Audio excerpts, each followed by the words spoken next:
Islam is best کے معزز دوستوں، میں ہوں ثاقب رضا اور میرے تمام دیکھنے اور سننے والوں کو السلام علیکم۔ حضرت سیدنا علقمہ بن مرشد رحمۃ اللہ تعالی علیہ حضرت سیدنا اویس کرنی علیہ رحمۃ اللہ الغنی کے حالات بیان کرتے ہوئے فرماتے ہیں، حضرت سیدنا اویس کرنی علیہ رحمۃ اللہ الغنی کے خاندان والوں نے آپ رحمۃ اللہ تعالی علیہ کو مجنون سمجھا ہوا تھا اور آپ رحمۃ اللہ تعالی علیہ کے لیے اپنے گھروں کے قریب کمرہ بنایا ہوا تھا۔ دو سال گزر جاتے لیکن گھر والے آپ کی طرف توجہ نہ دیتے، نہ ہی آپ کی خبر گیری کرتے۔ آپ رحمۃ اللہ تعالی علیہ اپنی زندگی بسر اس طرح کرتے کہ کھجور کی گٹلیاں چنتے، شام کو انہیں بیچتے اور ان کے بدلے جو ردی کھجوریں وغیرہ ملتی انہیں افطاری کے لیے رکھ لیتے اور انہیں کھا کر اللہ عز و جل کا شکر ادا کرتے۔ پیارے دوستو، جب حضرت سیدنا عمر بن خطاب رضی اللہ تعالیٰ عنہ خلیفہ بنے تو ایک مرتبہ آپ رضی اللہ تعالیٰ عنہ نے حج کے اجتماع میں فرمایا، اے لوگو کھڑے ہو جاؤ۔ حکم پاتے ہی تمام لوگ کھڑے ہو گئے۔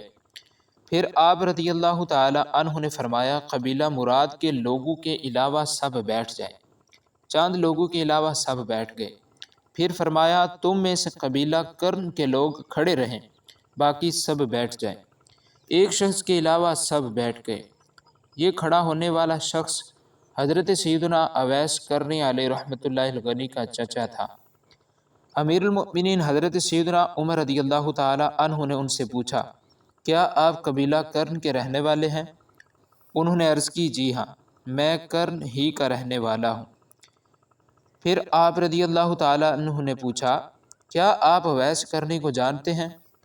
اس نے جواب دیا، حضور آپ رضی اللہ تعالی عنہ جس اویس کے متعلق سوال کر رہے ہیں وہ تو ہمارے ہاں احمق مشہور ہیں، وہ اس لائق کہاں کہ آپ رضی اللہ تعالیٰ عنہ اس کے متعلق استفسار فرمائیں، وہ تو پاگل و مجنون ہے۔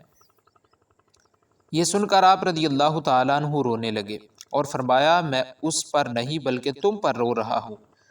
میں نے نور کے پیکر تمام نبیوں کے سرور دو جہاں کے تاجور سلطان بحر بر صلی اللہ تعالی وسلم کو یہ فرماتے ہوئے سنا ہے کہ اللہ عز و جل اویس کرنی کی شفاعت سے قبیلہ ربیعہ اور قبیلہ مدر کے برابر لوگوں کو جنت میں داخل فرمائے گا۔ پیارے دوستو، حضرت سیدنا حرم بن حیان علیہ رحمۃ اللہ المنان فرماتے ہیں، جب مجھ تک یہ حدیث پہنچی تو میں فوراً کوفہ کی طرف روانہ ہوا۔ میرا وہاں جانے کا صرف یہی مقصد تھا کہ حضرت سیدنا اویس کرنی علیہ رحمۃ اللہ الغنی کی زیارت کر لوں اور ان کی صحبت سے فیض یاب ہو سکوں۔ کوفہ پہنچ کر میں انہیں تلاش کرتا رہا۔ بالآخر میں نے انہیں دوپہر کے وقت نہر فرات کے کنارے وضو کرتے پایا۔ جو نشانیاں مجھے ان کے متعلق بتائی گئی تھی ان کی وجہ سے میں نے انہیں فوراً پہچان لیا۔ ان کا رنگ انتہائی گندمی، جسم دبلا پتلا، سر گرد آلود اور چہرہ انتہائی بارعب تھا۔ میں نے قریب جا کر انہیں سلام کیا۔ انہوں نے سلام کا جواب دیا اور میری طرف دیکھا۔ میں نے فوراً مصافحہ کے لیے ہاتھ بڑھایا لیکن انہوں نے مصافحہ نہ کیا۔ میں نے کہا، ہے اویس، اللہ عز و جل آپ پر رحم فرمائے، آپ کیسے ہیں؟ ان کو اس حالت میں دیکھ کر اور ان سے شدید محبت کی وجہ سے میری آنکھیں بھر آئیں اور میں رونے لگا۔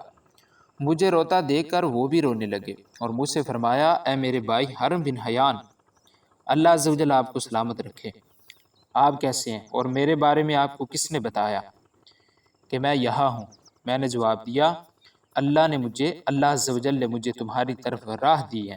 یہ سن کر آپ رحمۃ اللہ تعالی علیہ نے لا الہ الا اللہ اور سبحان اللہ کی صدائیں بلند کی اور فرمایا، بے شک ہمارے رب عز و جل کا وعدہ ضرور پورا ہونے والا ہے۔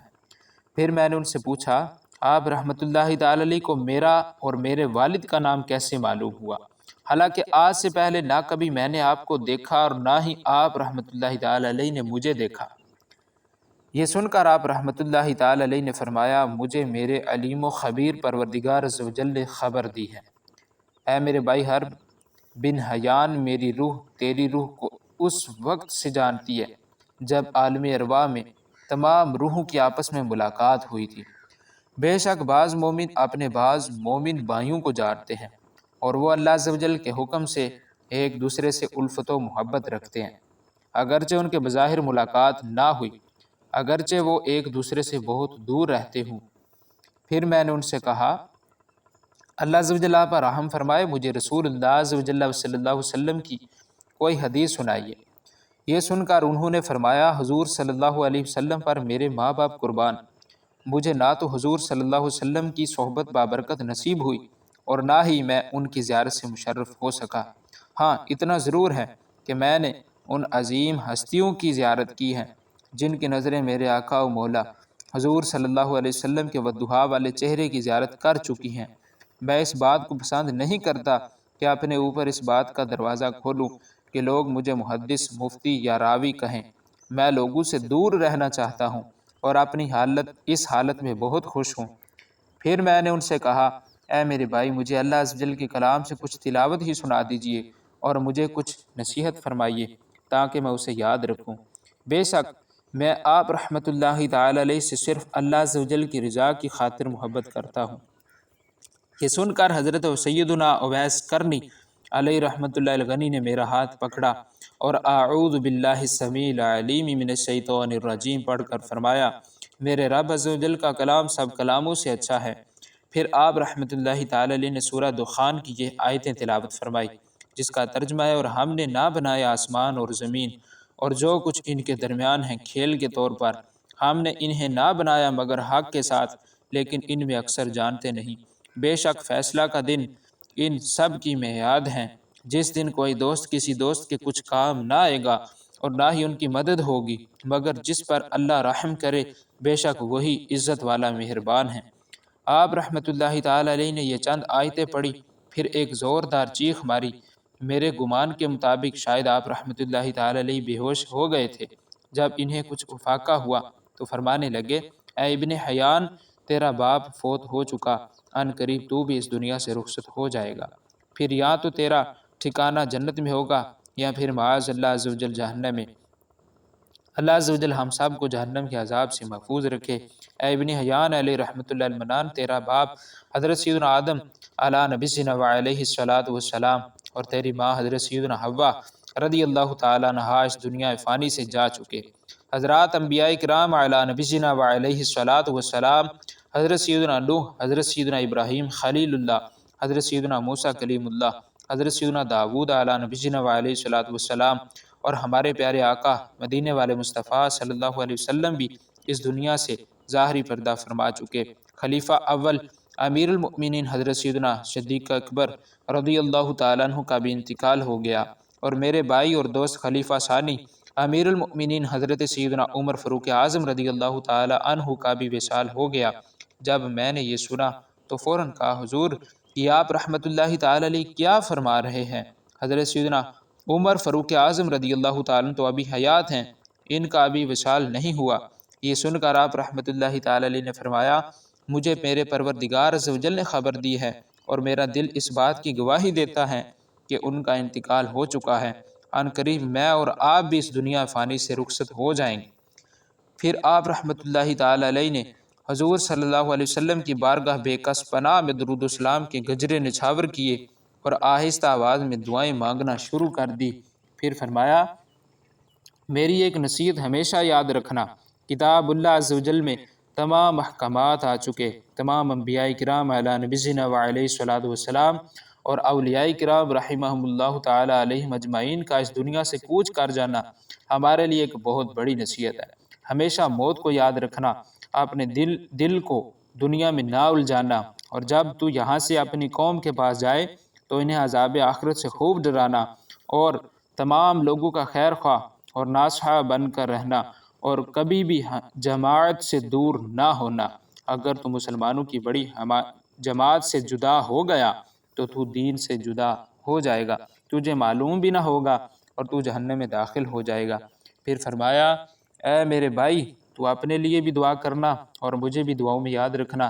اس کے بعد آپ رحمۃ اللہ تعالی علیہ اللہ عز و جل کی بارگاہ میں دعا کرنے لگے، اے پروردگار عز و جل، حرم بن حیان کا گمان ہے کہ یہ مجھ سے تیری خاطر محبت کرتا ہے، اور تیری رضا ہی کی خاطر مجھ سے ملاقات کرنے آیا ہے۔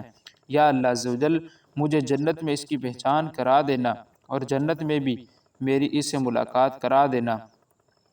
یا اللہ عز و جل جب تک یہ دنیا میں باقی رہے اس کی حفاظت فرما اور اس سے تھوڑی ہی دنیا پر راضی رہنے کی توفیق عطا فرما۔ یا اللہ عز و جل اسے جو نعمتیں تو نے عطا کی ہیں ان پر شکر کرنے والا بنا دے، ہماری طرف سے اسے خوب بھلائی عطا فرما۔ پھر مجھ سے فرمایا اے ابن حیان تجھ پر اللہ عز و جل کی رحمت ہو اور خوب برکت ہو، آج کے بعد میں تجھ سے ملاقات نہ کر سکوں گا۔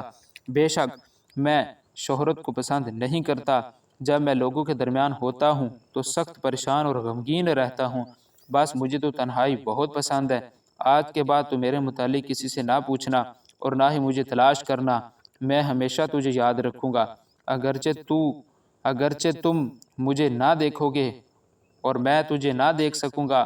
میرے بھائی تو مجھے یاد رکھنا، میں تجھے یاد رکھوں گا، میرے لیے دعا کرتے رہنا، اللہ عز و جل نے چاہا تو میں تجھے یاد رکھوں گا اور تیرے لیے دعا کرتا رہوں گا۔ اب تو اس سمت چلا جا اور میں دوسری طرف چلا جاتا ہوں۔ یہ کہہ کر آپ رحمۃ اللہ تعالی علیہ ایک طرف چل دیے۔ میں نے خواہش ظاہر کی کہ کچھ دور تک آپ رحمۃ اللہ تعالی علیہ کے ساتھ چلوں، لیکن آپ رحمۃ اللہ تعالی علیہ نے انکار فرما دیا اور ہم دونوں روتے ہوئے ایک دوسرے سے جدا ہو گئے۔ میں بار بار آپ رحمۃ اللہ تعالی علیہ کو مڑ مڑ کر دیکھتا رہا، یہاں تک کہ آپ رحمۃ اللہ تعالی علیہ ایک گلی کی طرف مڑ گئے۔ اس کے بعد میں نے آپ رحمۃ اللہ تعالی علیہ کو بہت تلاش کیا، لیکن آپ رحمۃ اللہ تعالی علیہ مجھے نہ مل سکے اور نہ ہی کوئی ایسا شخص ملا جو مجھے آپ رحمۃ اللہ تعالی علیہ کے متعلق خبر دیتا۔ ہاں اللہ عز و جل نے مجھ پر یہ کرم کیا، مجھے ہفتے میں 1-2 مرتبہ خواب میں آپ رحمۃ اللہ تعالی علیہ کی زیارت ضرور ہوتی۔ اللہ عز و جل کی ان پر رحمت ہو اور ان کے صدقے ہماری بے حساب مغفرت ہو۔ پیارے دوستو، یہ تھی آج کی ہماری زبردست ویڈیو۔ میرے نئے آنے والے تمام معزز دوستوں سے گزارش ہے کہ میرے چینل کو سبسکرائب ضرور فرمائیں اور ساتھ لگے بیل آئیکن بٹن کو بھی ضرور دبا دیں تاکہ ہماری اسی طرح کی آنے والی ویڈیوز کے نوٹیفیکیشن آپ تک بآسانی پہنچ سکیں۔ ہمیشہ کی طرح دعاؤں کے ساتھ اللہ کریم آپ کا اور ہمارا حامی و ناصر ہو۔ کمنٹ سیکشن میں اپنی رائے کا اظہار ضرور کیجیے گا۔ اللہ نگہبان۔